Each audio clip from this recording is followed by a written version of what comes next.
Okay, in this video I'm going to talk a little bit about the derivation in Taylor that uses the calculus of variations to arrive at the Euler-Lagrange equation.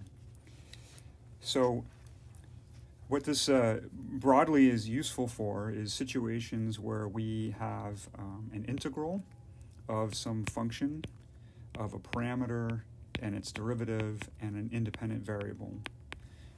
So we're integrating, again, some function, and if what we're after is the function y of x that minimizes this integral. And I'll just call this S, right? So that's what this procedure gives us, is a solution for y of x that will minimize this integral. And much of the actual application of this idea, actually the work is usually involved in figuring out what is the right function, right? What is the thing that you're trying to minimize for any particular class of problems. And we'll see in Chapter 7 how we do that to find equations of motion for objects. So sort of schematically, what we're thinking about doing is having some endpoints, x1 and x2, and right. So I go from x1, y1 to x2, y2, and I take some path to get there. And that's what I'm going to call, and it's a little bit different from Taylor. I'm just going to call this, y bar of x, just to really emphasize, right, that's the one true path that does in fact minimize this integral of this function that I'm interested in. And what we're going to imagine doing is you could calculate this integral for lots of different paths. So you imagine testing different paths to get over there. And those paths, I'm gonna write those paths as being a y of x that is the one true path plus a piece. So alpha times eta of x. So eta of x is some function, much like the blue line, but it's some different function. It could be almost anything, really. So it's some function that exists between x1 and x2. And the alpha is a parameter that I use to tune, basically, where this function y of x is, right? How different it is from the one true path. So as I increase alpha, presumably I'm moving my path farther and farther away from the one true path. And so I could imagine writing now s as a function of alpha, right? So there's lots of different paths that I could take, and I could even emphasize that this is itself a function of alpha now, right? And y prime, and then x.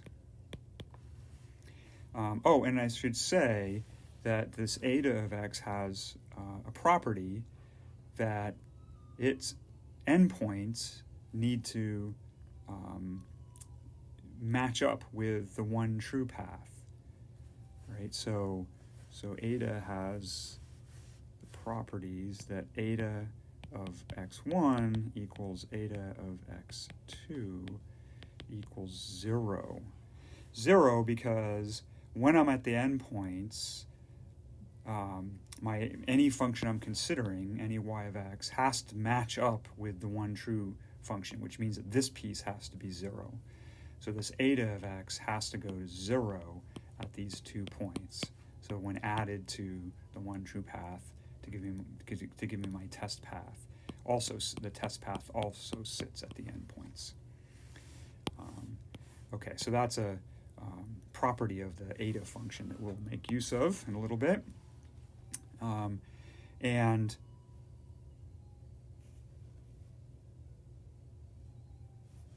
and I could emphasize that what we're considering now, since we're considering this whole range of a host of different paths that are all on which the function y of x looks like this, I could just emphasize that here by saying f is a function of the one true path plus alpha eta, the one true path derivative plus alpha eta derivative, and x.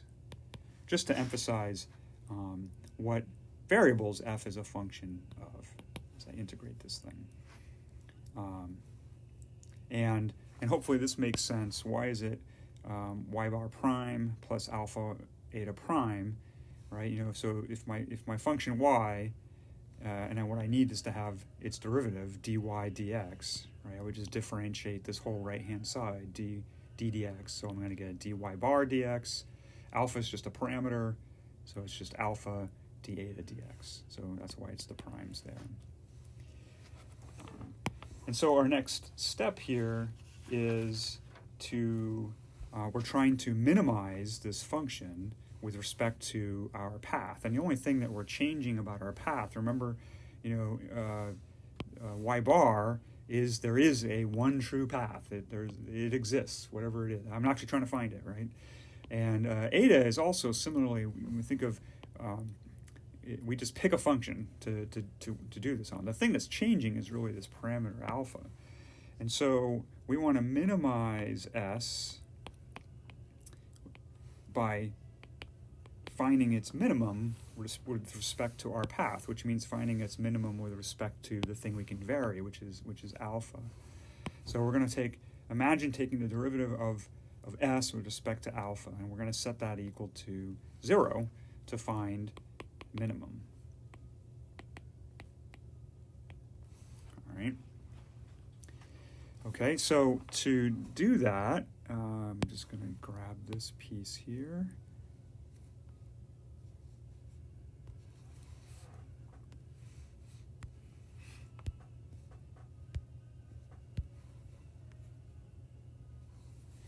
All right, so to do that derivative,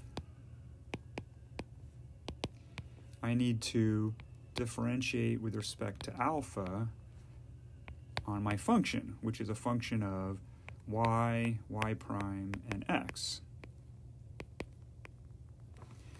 Right? And so, and as we just showed here, right, our y and our y prime, our y is itself a function of alpha.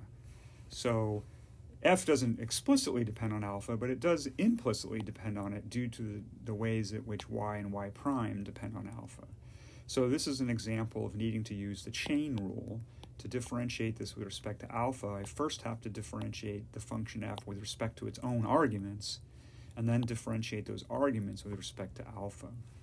So what I need to do here is I'm going to have df dy, and this should really be technically a partial derivative, and then dy d alpha, and then I need to do that on my other variable, which is the y prime, so dy prime d alpha. And x itself doesn't depend on alpha, so I don't need to include that one there. So that would be distributing my alpha derivative into the argument. Now, looking back at how we've defined our y function, right, I can do that alpha derivative. So let's just bring that back over here. So since y equals the one true path plus alpha eta, then dy d alpha, there's no y bar doesn't depend on alpha, eta doesn't depend on alpha. The only thing that depends on alpha is just this explicit dependence here, so it's just eta. And so similarly, since y prime is just y bar prime plus alpha eta prime, then dy prime d alpha equals eta prime. All right, so I know what these terms are, so I can put those in here. So my result is going to be the integral of df dy. dy alpha is eta, and then df dy prime, and this has got an eta prime associated with it. Okay. So there I've used chain rule to distribute in that derivative with respect to alpha into my function. Now here, the next step, what guides in our next step is I notice I've got eta prime here, and I have eta in this term, and I really don't know what eta is, and I really don't even care what it is. It's just some function I've used to help imagine a whole range of actual paths that are different from the one true path. And so what I'm aiming for is I want to get it so that this eta prime turns into an eta, so I can pull it out of the two terms and be left with just something else, something else left behind. So sort of schematically, I want to get it to here.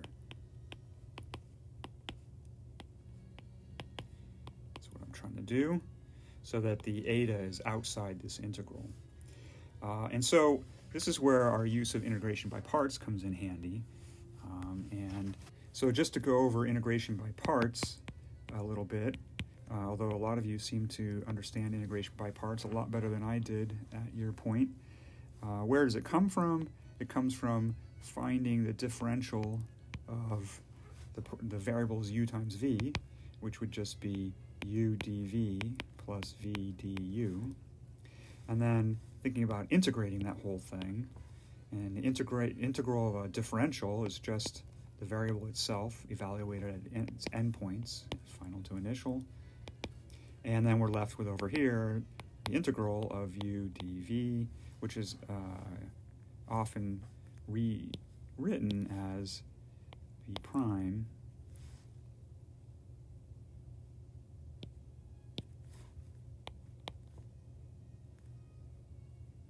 plus the integral of v du. And what this shows is that you can swap out an integral of u over v for an integral of v over u if you just use the endpoints. Right? So for example, the integral of u dv is the functions u and v evaluated at the endpoints minus the integral of v du. Now I just want to point out that you can express this slightly differently by recognizing that dv could be written as dv dx dx. Right? So you could think of this whole thing as telling you that the integral of u dv dx dx, which is to say we might approximate or express that as v prime, right, plus the integral of v u prime dx. And the difference between these two expressions is just here now I have an integral with respect to a variable, an independent variable x, right, of function v, which means, right, remember what that means is dv dx. So that's what the v prime means, right? So here I have an integral of the function u, the function v prime with respect to x, the function v, the function u prime with respect to x, as opposed to up here where I was expressing it as an integral over v being related to an integral over u, right? So slightly different, but totally equivalent, completely equivalent ways of thinking about integration by parts. And so, for example, if I rearrange this, I have that the integral of vu prime over dx equals the functions evaluated at their endpoints minus the integral of u v prime dx. And that's the form that we're going to use in our work. What I have here is, what I said I want to get rid of is this eta prime, right? And so to apply the integration by parts, just given it in this generic form, u's and v's, I kind of have to think about what's my u and what's my v, right? And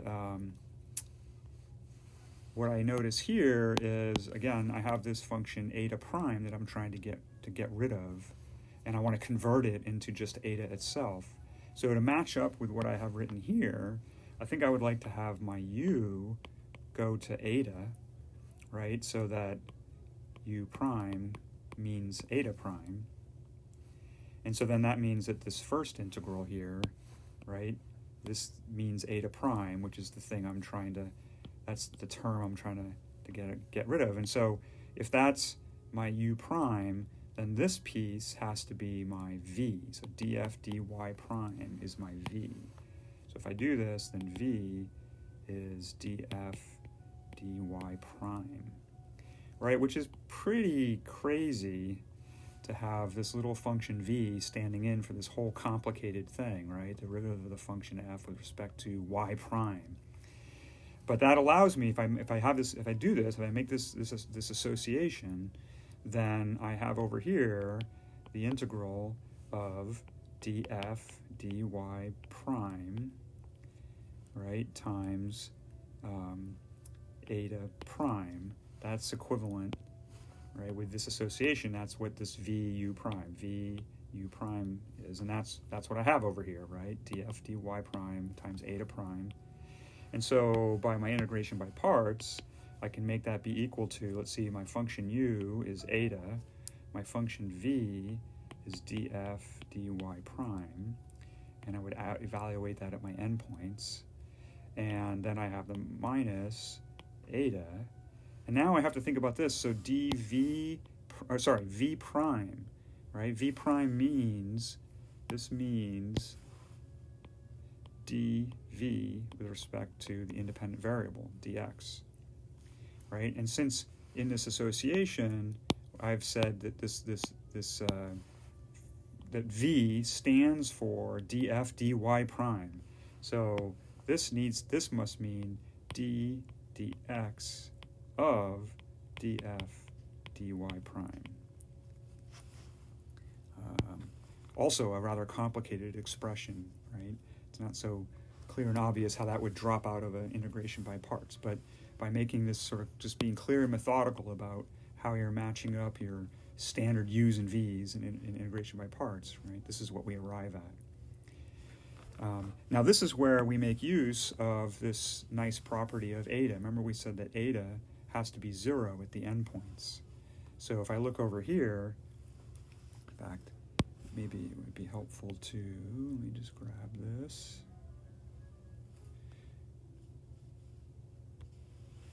And paste it here.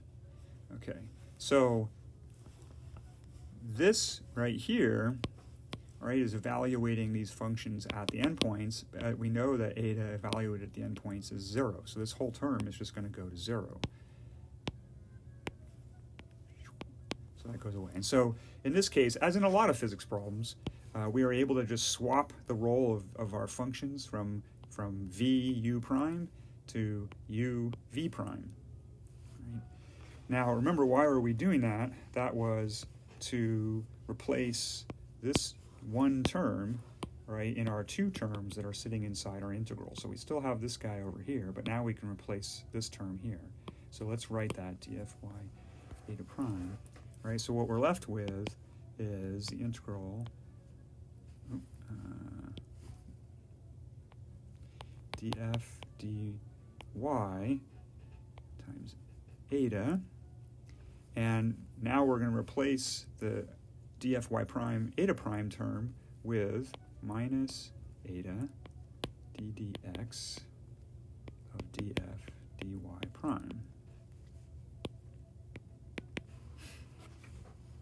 And you notice that I have an eta in both terms, so just like I said, I've accomplished my goal, which was to get the eta in both terms so I can pull it out, and then I get left this piece here.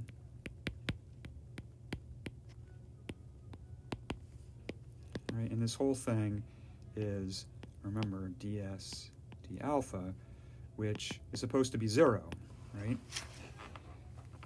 So I look at this thing and I say, okay, this is supposed to be 0, and it's supposed to be 0 for any eta. I don't have any restrictions on what this function eta is. I haven't even said what it could be. It could be anything, actually, as long as it has the properties that its endpoints are 0. And so that means that this expression has to be true, has to be equal 0, no matter what eta is. And the only way that can happen is if this stuff in the brackets equals 0. Right? So what I come to is that this has to be equal to 0.